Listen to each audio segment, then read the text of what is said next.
Today's episode has been brought to you by Schedulicity.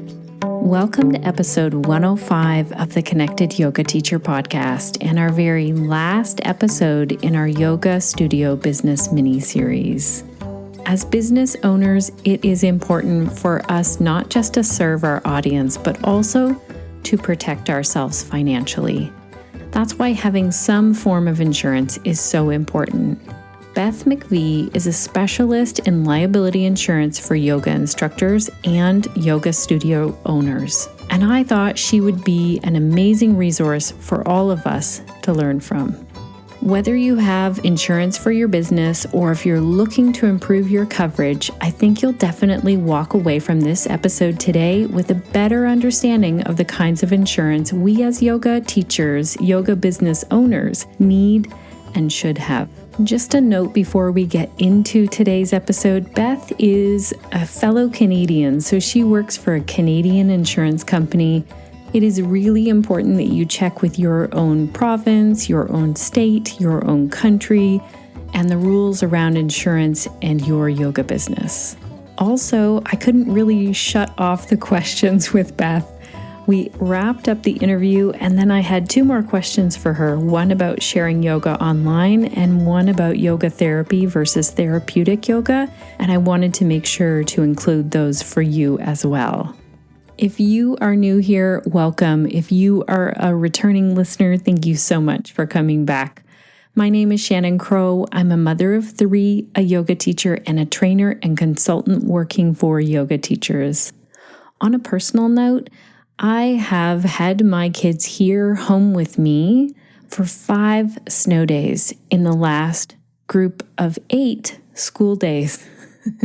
We are right in the thick of winter, and as I'm recording this episode for you, it goes out the end of February, but we are sitting at the end of January, and every single road around us has been closed. And I thought, I need to get this episode done a little bit early, just in case the power goes out.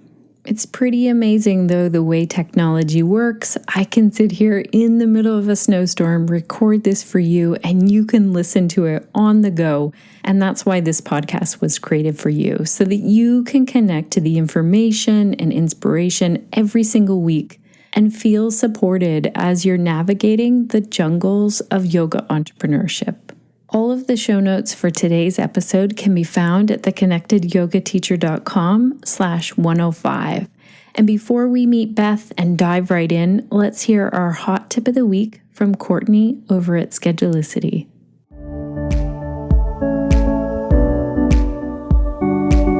Hello, Connected Yoga Teachers. This is Courtney with the Schedulicity Hot Tip of the Week.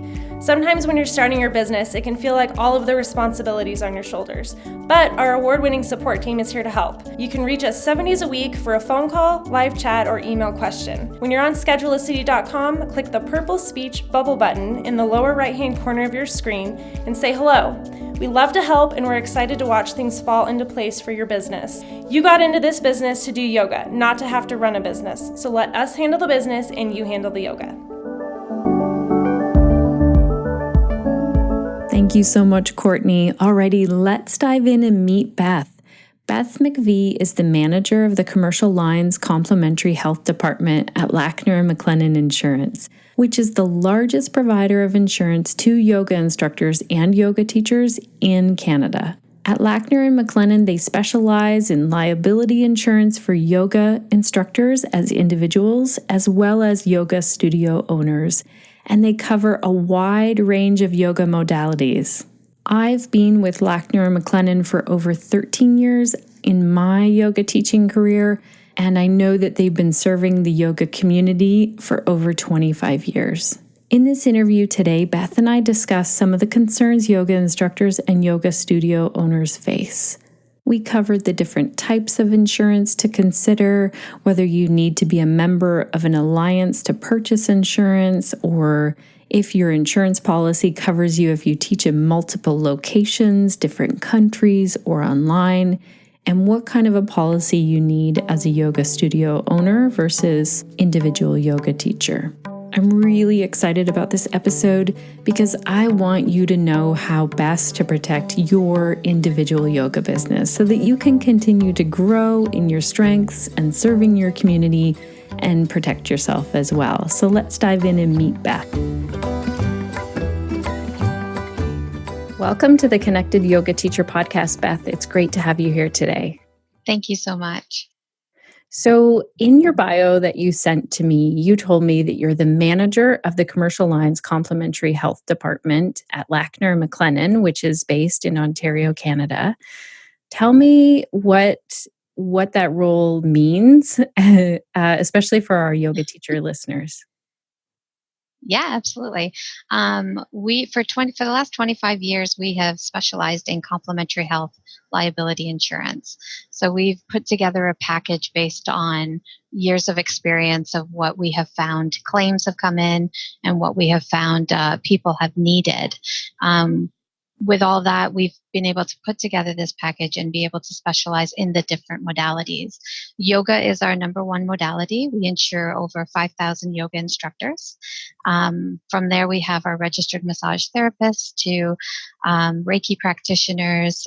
We insure pretty much over 400 different types of complementary health modalities. I'm very lucky. I have a great team here of 10 people who specialize in different aspects of these modalities, and everywhere from individual instructors to full-out studios and wellness clinics. So yeah, we're very excited. That's amazing. And I know, well, it was years ago that I became a yoga teacher, so 13 years ago. And I think I've been with Lackner McLennan. Well, I know I've been with Lackner McLennan since the beginning. And I feel like when I used to call, it was not really that specialized. Like it was something that wasn't advertised as much. Yeah, so it's really grown. That's amazing. We have really grown. We've tried to make insurance as fun and painless as possible because nobody likes to have to purchase insurance. So we've created a website that's easy for you to go on and renew your policy or purchase your policy. You get instant certificates when you purchase your policy through there so that you have it fast if you're teaching the next day and your studio is requesting that you have the insurance and proof of it. So yeah, we've tried to make it as painless as possible. Yeah. Well, I definitely find that because I know that over the years, I've had different questions for studios that I work with, teachers that I work with, or my own yoga business. And I've just called and chatted with someone and had my questions answered pretty quick. So I'm excited that we get into a few of those questions for our yoga teachers today. Before we get into that, did you think that you would be working in mainly the yoga space of insurance world? I didn't actually. When I got put into this department, I started off as just a technical support worker and just sort of built my way up. But I loved the types of the people that I was meeting doing this kind of work. They were definitely ones that this kind of insurance was much easier to kind of combine, and it's different. It's very much different than doing home and auto or commercial insurance in the traditional sense. And I love the fact that we can care about our insureds and that we can find and build a policy that they need. Lots of instructors and especially registered massage therapists never thought that they'd actually need to have the insurance. And unfortunately, in the world that we live in today, people do sue. And it's great that we can build a policy for them. So I'm very excited to be able to constantly grow and move with the needs of the insureds. Have you ever been inspired working with so many yoga teachers to then go to a yoga class? I did actually. It was the first time a couple of years ago, and it's a studio that we insure. And I was talking to the yoga instructor, and she's like, "Beth, have you ever tried it?" And I'm like, you know what? I shouldn't be selling something for people that I haven't even tried. At least if I go out and I see what it's like, I can kind of see what exposures there is. So I did. I took a class, and I absolutely loved it. And I've been kind of going through the different modalities and trying them. So it's been great. Oh, nice. Do you know which studio that was that you first went to? It was Queen Street Yoga here in Kitchener. Nice. Okay. Well, we'll give a little shout out to them. Thank you, Queen Street Yoga. So one of the most common questions that yoga teachers ask, and as soon as they ask me, I'm like, I don't know, like if they're Canadian, I always tell them, call Lackner McLennan and ask, is how much insurance do they need? Like, and teachers want to know, like, how much do they really need? If you would have asked me that 5 years ago, I would have said probably only $1 million in liability insurance. Very few yoga instructors were getting sued at that time.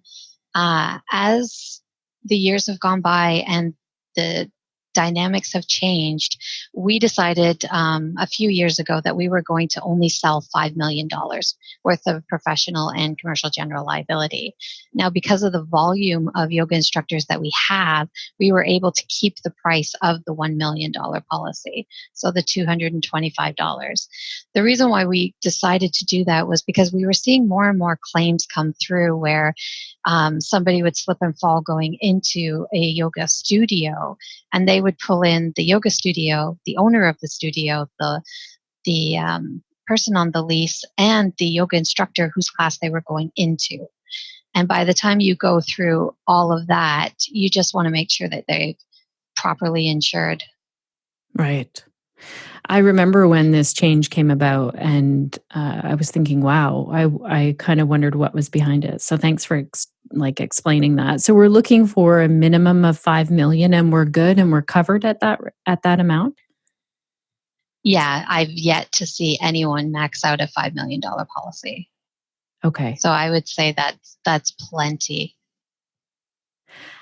And so another question of mine is, and I ran into this a little bit, and I actually had to call Lackner McLennan about this. So I have waiver forms that I get my students to fill out.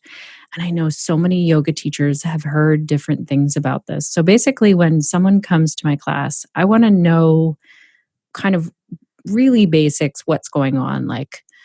And I specialize in yoga for pelvic health. So I ask, have they ever had pelvic organ prolapse? Do they know if they have diastasis? Are they seeing a pelvic floor physiotherapist? Mine's pretty specific for those people. But also before, my form used to say, do you have knee or hip pain or back pain? Like, tell me what's going on. Or are you pregnant? Is there anything I need to know that's going on with you?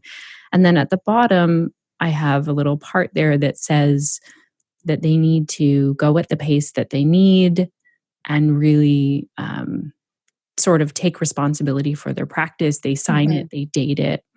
And what happened at one studio that I worked at, I stored my forms there. And when I left the studio, it was clear all along that I would be taking those forms with me. And when I went to leave, they said, no, these are our students. And so I had a bit of a panic thinking, oh my gosh, I need these for my insurance. So do you want to talk to us about even how that waiver form works, if teachers have that, or what they need to know about it? Yeah, what we always tell any of our insured is that when it comes down to a claim and you are drawn into a lawsuit, the more detail that you have, the more you have written down, and the more that you can show, the more chances are that you're going to be exempted from it. So if you have a waiver signed by a client who is clearly stating, no, I had no medical issues, I can go into this class, no problem. And then they say they went into the class and you should have known this, you at least have something to say, nope, here it is. You stated here that you didn't have any medical issues. So you kind of have to look at it that you're going to have to defend yourself thoroughly if a claim ever came about. So the more detail that you have, the more you have written down is very important, especially if an incident occurs. Doing an incident report, having the studio sign the incident report, having is very important. If you have to call an ambulance, having an ambulance driver sign the incident report saying that they had came in, that you called them right away. Those kind of details will help you in if ever a claim comes about. And they do need to be stored because we know that a lot of claims will come about years from the time of the incident. They'll claim that for years they've had back pains because of an issue at a yoga class, but they might not actually put a lawsuit in place for a few years later. So the more those records are, I think it's more of a legal question on whether or not you're allowed to take those with you if you're working in a studio, or whether or not they're considered the studio's clients. I think if you had a contract with the studio that stated that if you were to leave, you were going to take those records with you, but I'm quite sure that would have to be in a contract ahead of time. So that would be more of a legal question as opposed to insurance. We don't require you to have waivers, but we highly suggest that you do because, like I said, the more information that you can provide the adjuster and a judge, the better off you're going to be in the long run.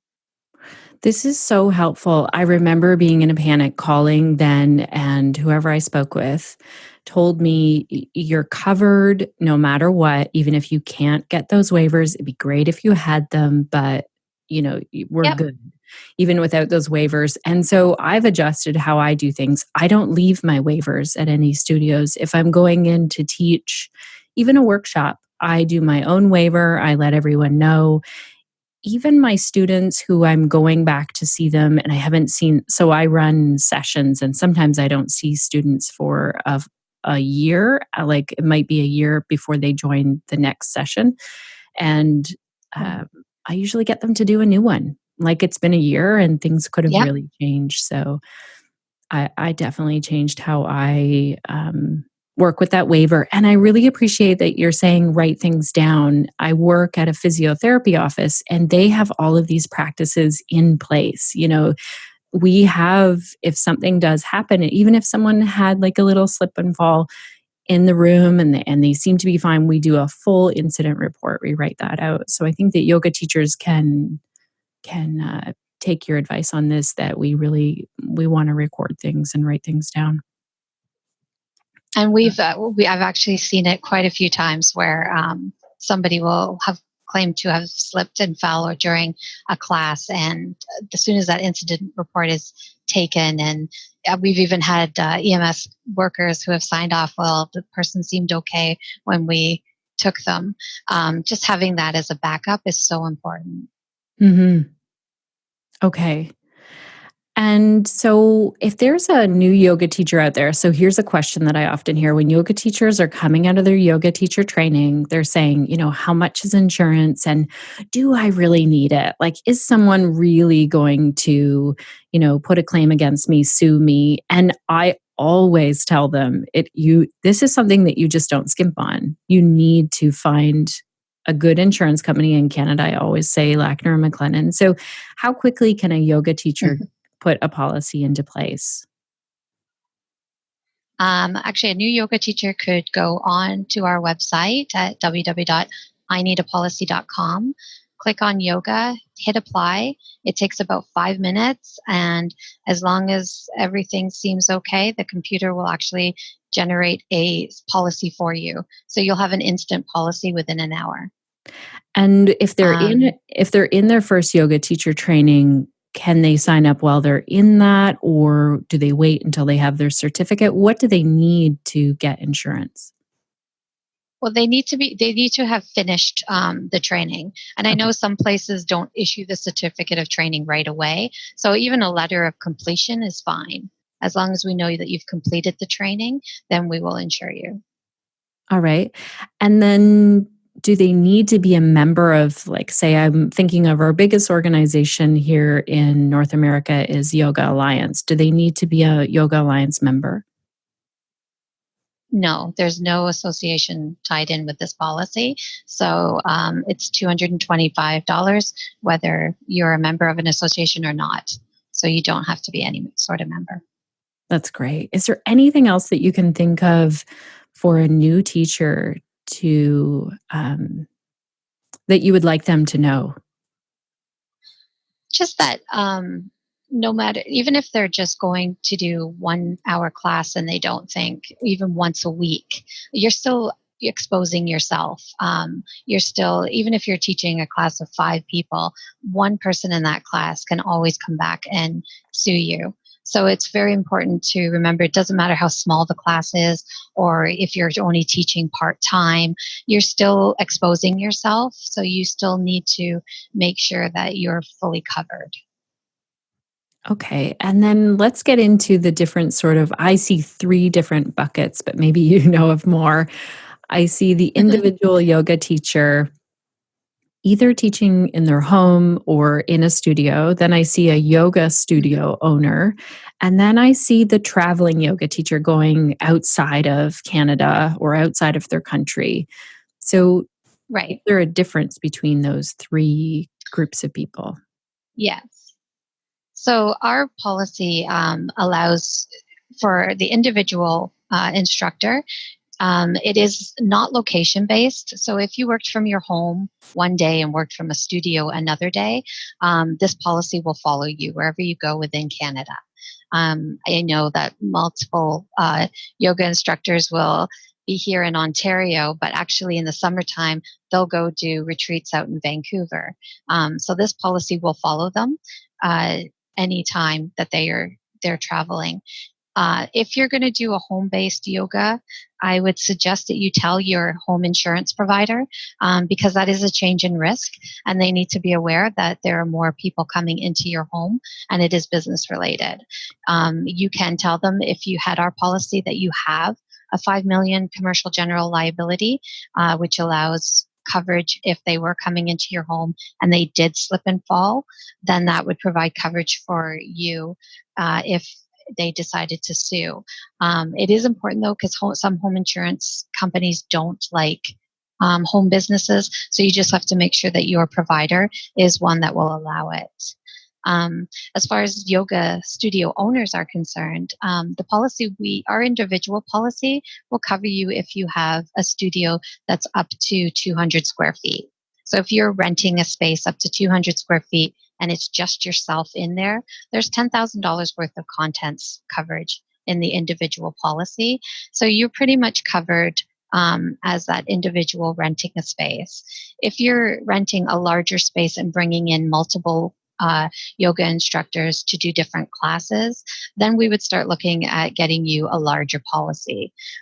We have different types of policies that we can provide. But the most important thing is if you're a yoga studio owner and you're working under a studio name, you have to cover that entity.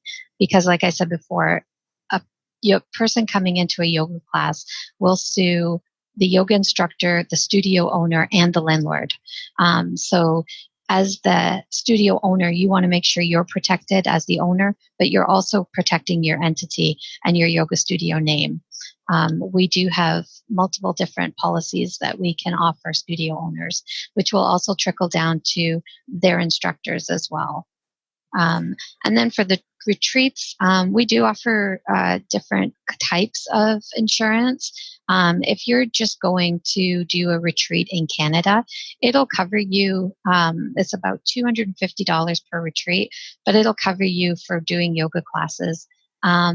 Outside of Canada, as long as you're just doing a yoga class and you're not doing the travel arrangements or putting the retreats on in full. That requires a completely different type of policy. But if you're just going to a resort and acting as a travel or as a yoga instructor, we definitely can get you insurance for that as well. So those are kind of the gist of the 3. And so I have a few questions. I'm so glad, that's a lot in a short amount of time. I want to go back to the in-home. One piece about this is I remember when my insurance company called me, my home insurance, and they were like, Shannon, we see you've advertised that you're teaching yoga. They're a local company. And I was like, yes. And, right. And they said, you're not insured. And I was like, yes, I am. I'm insured through Lackner McLennan. And they said, well, that's not enough. And they gave me this insane amount. It was like, how often was I teaching in my home? And I said, very rarely. am I teaching in my home? Like every once in a while I will. And they told me it was going to be thousands of dollars. And so I said to them, okay, well, what I'm going to do now is shop around for another home insurance company. And they called Right. me back within the week to say, oh, actually, you are covered. So I think it's worth, like you said, calling your home insurance company. I didn't know Yes. that at the beginning. I just thought, yeah, I'm covered. Lackner McLennan is telling me that I'm covered, so I'm good. And I have my home insurance as well. So, to do that in the first place, and then to also stand your ground and say, well, I know some insurance companies will cover this, so I'll be looking and shopping around. As Um, long as yes, go Yeah, ahead. it's the commercial general liability. So as long as, and that's what we have in our individual policy. They really just want to make sure that if you had somebody that slip and fell coming into your home, that there's coverage, and you do have that coverage under the individual policy. You've also got $10,000 in contents coverage. So if you have a little studio in your garage or in your basement, and something happened, you do have $10,000 in coverage to cover if yoga mats or yoga supplies got damaged. Then there is coverage for that as well. That's good to know because our yoga props can really add up in price. hmm Now, one question that I have when you said over 200 square feet, is a yoga teacher covered, say, if they go to teach at a big conference and the space is over 200 square feet? Yeah. Oh, yeah, definitely. Because they're not renting that space. So what I meant there was that if a yoga instructor has a lease on a space that is about 200, under 200 square feet, then they've got enough coverage in their office protection pack to cover them. But if they start renting a space larger than 200 square feet, then we would have to look at getting them additional. And this is like an everyday rental Okay. that they're doing, not like a weekend conference.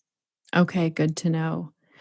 One other question about the traveling outside of Canada. So for our Canadian yoga teachers, like here, I'll use myself as an example. I've been asked to go and teach a yoga teacher training in Bermuda. So what kind of addition would I add to my policy to do that? So as long as you're just going over there as the yoga teacher, and you're not putting on the travel arrangements and not trying to sell the travel arrangements through your site, then it would be about $250, and we would extend all of your coverages that you currently have into an international coverage. Okay, this is Um, so good to know. yeah, and yeah, so you would be covered that way. We do it per retreat. And again, as long as you're not actually putting on the retreat and you're just going as the yoga instructor, we can definitely do that. And I was listening to something today about people organizing events. It wasn't even a yoga event. And someone was talking about the benefit of looking into cancellation insurance, event cancellation insurance. Would that be something that we would look at through Lackner and McLennan, or would we go somewhere else for that? Yep, we definitely, we do have a department that actually takes care of what we call the PAL policy. And that policy is for different events organizers. And it pretty much gives them the full coverage for that, for an actual event that they're putting on. Okay. Before our call, we even got into, what about disability insurance? And you let me know like um, that's another specialty that Lackner and McLennan does, but you don't do. And hmm so it's good to know that we can call and just say, what about this? And what about this? And am I Yeah, covered for this? absolutely. We recently merged with Urban Insurance. So we have now pretty much every department could specialize in any sort of insurance that's needed out there. So we can always direct you for whatever needs you have, from home and auto to disability insurance and event Ooh. planning. I might look at your home and auto next. Yeah. My insurance agent is like, what? Uh, Sorry, Sorry. I like to shop around. Um,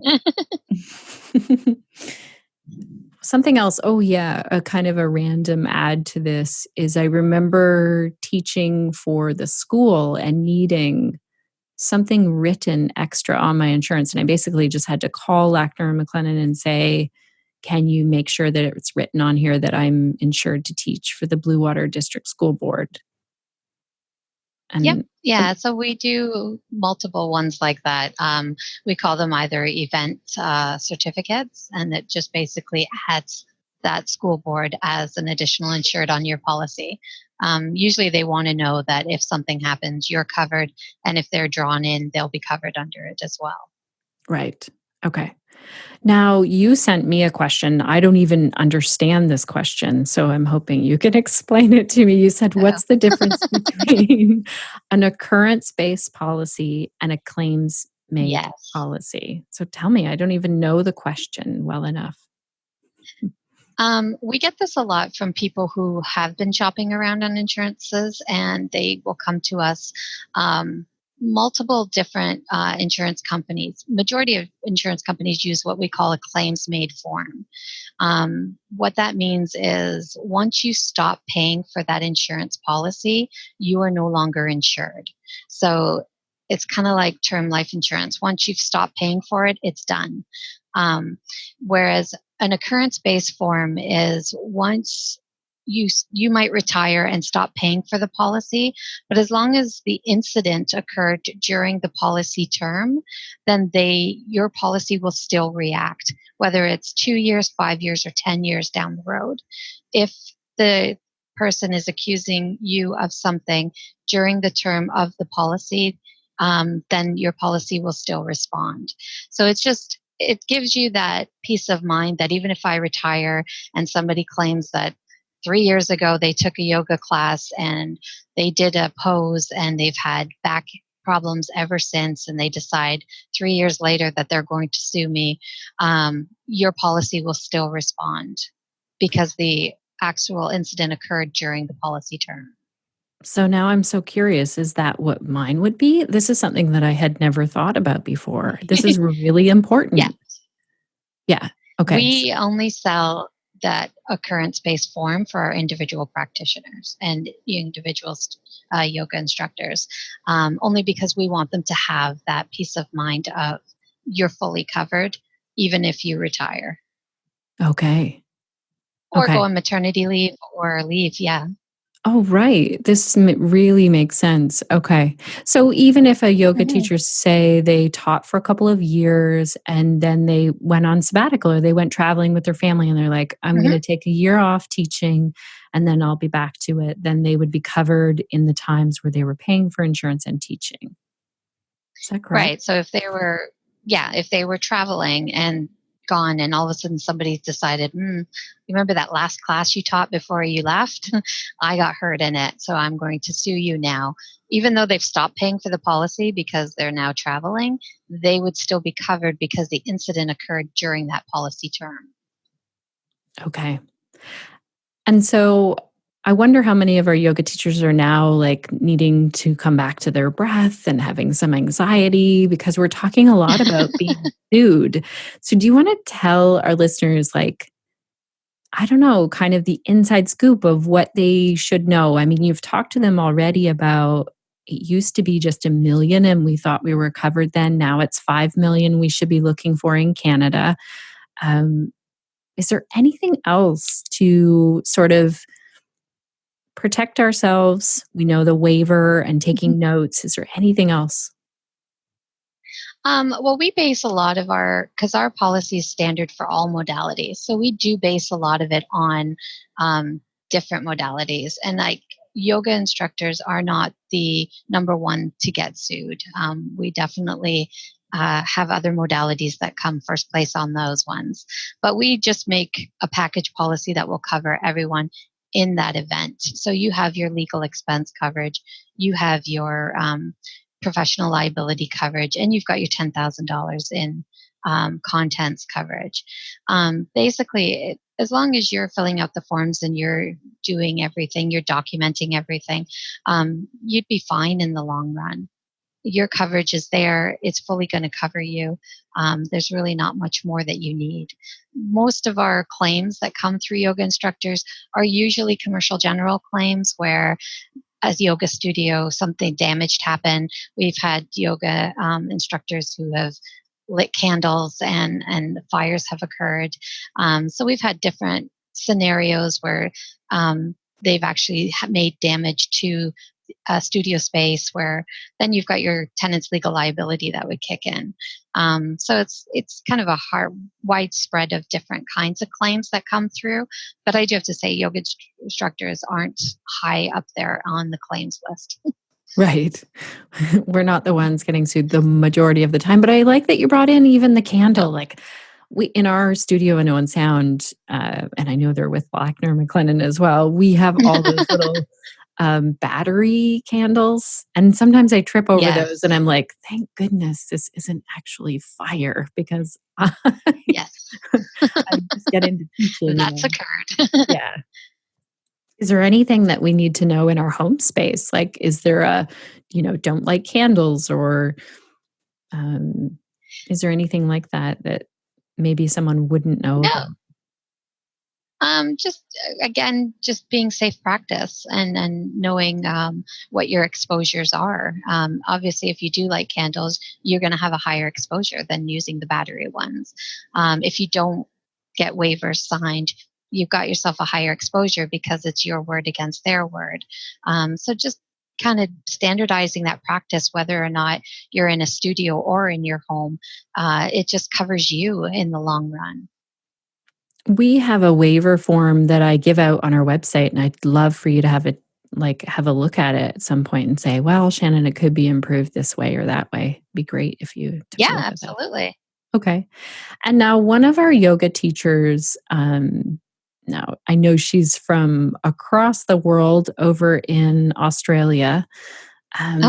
But she had this great question. I think it applies to everyone. She said, what about, say you give an instruction like, if you're feeling discomfort in your lower back and in this back bend, please come down, and the student stays in the pose. So you give some caution around it, but they decide to stay in the pose. And then later on they say, oh, now my back is hurting. Like, who's responsible here? If the teacher has done the waiver, done everything they can to sort of look after students in that and given safety instructions, but the student isn't following them, who's responsible there? It's hard to say when it comes down to a claim, because what will happen is it doesn't matter really what you say to them. They can sue you no matter what. So if they decide to come down, in the end, it's their responsibility. They continue to do it, but that's not going to stop them from bringing you into a lawsuit. But again, having those waivers, saying that I've actually told them that they should probably not do the pose if they're having discomfort. Other people in the class heard that. It just covers you in the long run. The responsibility is always on the individual person, because you can't stop somebody from doing something, unfortunately. But if they decide to sue you, then the more that you have to protect yourself is the most important thing. Right. You're just reminding me of this. One of the weirdest things that ever happened in my yoga teaching career is that we all came into Shavasana, into that final relaxation, and this man in class started doing push-ups. I was no. We're thinking, okay, like I'm all for like doing what you feel like you need in the moment, but what is happening here? And really, if it came down to it and he hurt himself during the push-ups, you've got a great defense because you didn't tell him to do it. Right. So it's not really on you at all in that sort of scenario. I remember a few of my students looking up, wondering what was happening, and then just thinking, what's going on here? Yeah, it was really, it was an interesting moment. One other thing that I'm curious about is, now I just lost my question because I was thinking about this thing. Well, is there anything else that you can think of that you wish that yoga teachers kind of knew, or other questions that you get asked often? We often get asked what the price is, and it's $225 plus taxes if you're in one of our provinces that love to tax us. We also get, can we travel from different locations, which you definitely can. Within Canada, this policy will follow you anywhere you go. It is a basket of coverages, so you've got your $10,000 in office protection. One thing I would say, if you suspect that there's a possible claim coming, if somebody got hurt in the class and you're like, oh, I wonder if this is going to come back, give us a call and just let us know. We can talk you through how to proceed. We would put the claim in just to let the insurance company know this is what happened. If they do decide to sue, we've already reported it to you. Here's a heads up. Incidences like that just give you that little added protection. You've already told us, we're reporting it, and we can help you go through the next steps if a claim does come in, just so that you know that that's available as well. You also have a 24-hour legal guard on our policy, which gives you telephone access to legal information services for any questions that you might have relating to your business. That you can call them and tell them that you're on our yoga policy, and you can ask them about waivers. You can ask them about leases. They're there also to help you to make sure that they're protecting you against any possible claims. Right. Now I remember what my question was. This is really handy to know, though. I like how you said, and I never thought about this, like I've been in a yoga class. I wasn't teaching it. It was in the US, and somebody fell and got a bloody nose. Oh. It was fine. She didn't break her nose. She admitted, she was like, oh my gosh, I really went for that pose. But in that instance, it might be worth it for the teacher just to say, oh my gosh, just in case, I'll call my insurance company and let them know. Or is there some line, like, do we look for something? More or less, like if you had to call an ambulance in for somebody, or somebody slipped and fell and they seemed very angry afterwards, or they seemed very distraught afterwards, even if it's just shooting us an email, just saying, hey, this is what just happened. Here's the date. Here's the time. Here's the occurrence that took place. It just gives us a quick reference of, okay, this is a possible claim that could come back. Chances are it probably won't, but at least it's in there and the insurance company is aware. Okay. I can think of a few things. Like, even I had to turn one student away from a class. She was pregnant and wanted to come to one of my hot classes. And I said to her, like, I really appreciate that you wanted to come to yoga. You can't right now. I mean, different things like that. I didn't really record them, but someone could take offense or, yeah. Yeah, they could, but they can't really sue you for those kind of things. I mean, they could claim discrimination, I guess, in that sense. But yeah, like the chances of them coming back on that. But yeah, if you feel uneasy about a situation, you can always send it in to us and we can always put it through. Right. I mean, you probably get this, like yoga students are usually pretty, I don't know, pretty happy relaxed. with, Yes, pretty relaxed. One thing I do want to ask about, because this is on my mind a lot lately, and my listeners know this if they've been listening to other episodes, is the scope of practice of yoga teachers. And does that play in at all with our insurance? Definitely, we've learned over the years that there's many different types of yoga. And we've been trying to keep up with it. Our policy will pretty much cover any type of yoga except for aerial yoga. That's one thing that our insurance providers just not comfortable with. It's something we are definitely trying to get them on board with, but that's pretty much the only type of yoga that they are uncomfortable with at this point. Hot yoga, we've got plenty of coverage for that. Any other type of yoga we're fine with. It's just the aerial yoga that kind of falls outside the scope of this policy. Oh, I wouldn't have known that. Mm-hmm. I would have guessed like goat yoga or beer yoga. Yes, those kind of go through a special events kind of thing. I think the one we had last week was puppy yoga come through. And if you are doing something like this, it requires a special event policy that we would have to put in place. And it's really, people sue more for their animals than they do for anything else. So if something was to happen to the goats or the puppies, that's where your highest exposure is. So yes, if you're doing any sort of specialty yoga like that, then we would definitely have to put in a bigger policy in place. Oh, good. Good to know. Yes, people are very particular about their animals. And getting into other types of yoga, what about, so you cover children's yoga, prenatal yoga, all of those modalities Yep. as well. Yeah. The only thing with the children's yoga is that we require you to have a children's yoga certificate, additional training. We also, the insurance company requires that parents are outside the room waiting for the children, and that the classes are not more than 1 hour.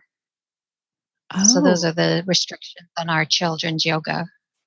okay. This is good to know. I think it's worth people looking at their policy, giving a call and asking really specific questions, because I used to teach children's yoga, and a lot of the time it was within the school. So there would be teachers who were participating, which that would have been And that's fine. fine. But Yeah. I know teachers who the parents come, they drop the kids off and off they go. And they go do something else Which, for that hour. yeah. And as long as the parents have dropped them off and then they're coming back and it's a larger class and there's Okay. multiple kids in the class, it's the one-on-ones that you want to make sure that there's a parent outside the room at all times. Okay. It just protects you in the long run, or you have another instructor in with you Mhm. during that time. Yeah, it definitely just kind of gives you that added protection as well. One last question around scope of practice in regards to touch. So there's been a lot of chat in the yoga world around, does a yoga teacher require training to do touch? I know some of our yoga teachers are Thai yoga massage practitioners. Any thoughts around that? You're As long as you're acting within the scope of your training, this policy will respond. So we do know that. I know that a lot of yoga instructors use these cards, and it says, "Yes, I can touch you," or "No, I can't Mhm. touch you." You flip it over if you're comfortable with it. We understand that the insurance company knows that there is times when somebody is going to help somebody else go into a pose, and that does mean a hands-on approach.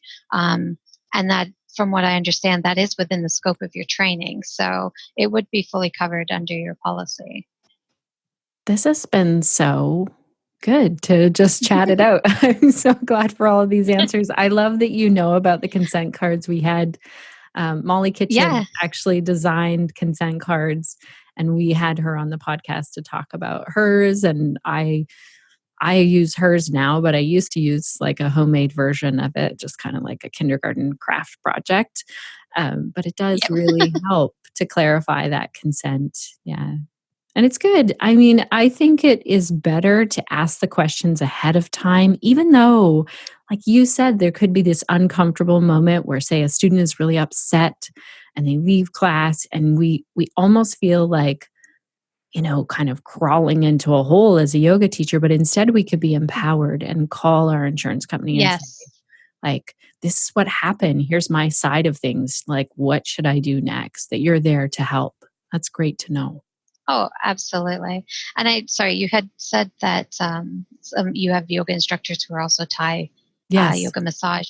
Yeah, our policy allows you to add other modalities to it as well. So even if you're a yoga instructor and a massage therapist, for example, we can combine those onto one policy. But the important thing is that you tell us what you're doing. As long as that modality is listed on your policy, then you have coverage for it. But if you don't tell us and we've only got yoga listed under your policy, then that's all you would be covered for. So if you are certified in other modalities, we can definitely look at adding those to your policy. That's good to know. I remember taking my Thai yoga massage training, and I also took a Reiki training. And then I remember just saying, now what do I need to add? Thinking, oh gosh, this is going to be another expense, but it wasn't. I just had to let you know. No, Yeah. yeah. That's good to Yeah, know. no, we can add, majority of them we add for free unless they're a higher exposure modality, and then we might have a surcharge. But usually those surcharges are about $40 to $50. They're not too bad. Right. And so if our yoga teachers in Canada are looking for insurance or they want more information, what is the best way to, what's the best website for them to go to if they're within Canada? So our website, which is www.ineedapolicy.com, that website actually lists all sorts of different modalities. We've also got information pages on there. We're actually redoing that website, so there's going to be a lot more information going on it. But for now, there's tons of information on it. You can email us from that website. You can call us at any time. Like I said, I have a team of 10 here. All of them specialize. All of them know the products. They all know yoga. So they're all willing to jump in and help out at any time. Okay. Well, this has been fascinating, Beth. Thank you so much for taking the time to answer our questions. Oh, my pleasure. Anytime. All right. Take care. Thank you. Thanks. And as I said, Connected Yoga teachers, just when Beth and I were wrapping things up, I told her, oh, hold on, I have one more question about yoga teachers sharing online yoga. So here's what she said about that.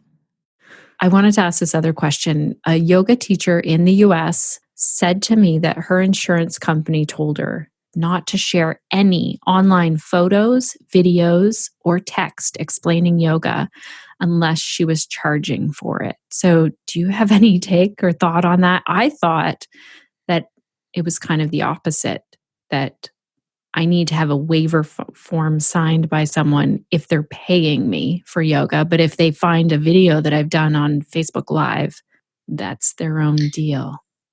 What we recommend and what we have in place is our international web-based coverage. So if you are putting videos online or if you are doing anything on social media and you are showing poses and it's really putting people in the direction of how to do the yoga, I would highly suggest you get this coverage. Just because you are exposing yourself, whether or not you are charging for it or not, someone could come and say, yeah, I saw your video online. I did the pose. I hurt myself. You didn't show me the pose properly on the video. I'm now going to sue you. So definitely, if you are putting any sort of videos on the internet, you should have a web-based coverage. And so what is that coverage called? It's $50. And what would they ask for? Just a web-based coverage? International web-based coverage, yep. Okay, yeah, great. It's we put it on all of our renewal forms, and it's on our website as an option for you to choose. Right. I'm sure I checked that box the last, because it's pretty new, isn't it, that you put that on there? It's been the last few years as we've seen the more and more internet exposure. And I know right now we're looking at cyber insurance for people who are keeping all of their records on the internet or on the clouds. We're looking at getting coverage for that as well, just because you are exposed if those ever leaked out and people's personal information got out. Right. Oh my gosh. So many other things for us to think about. I know, unfortunately.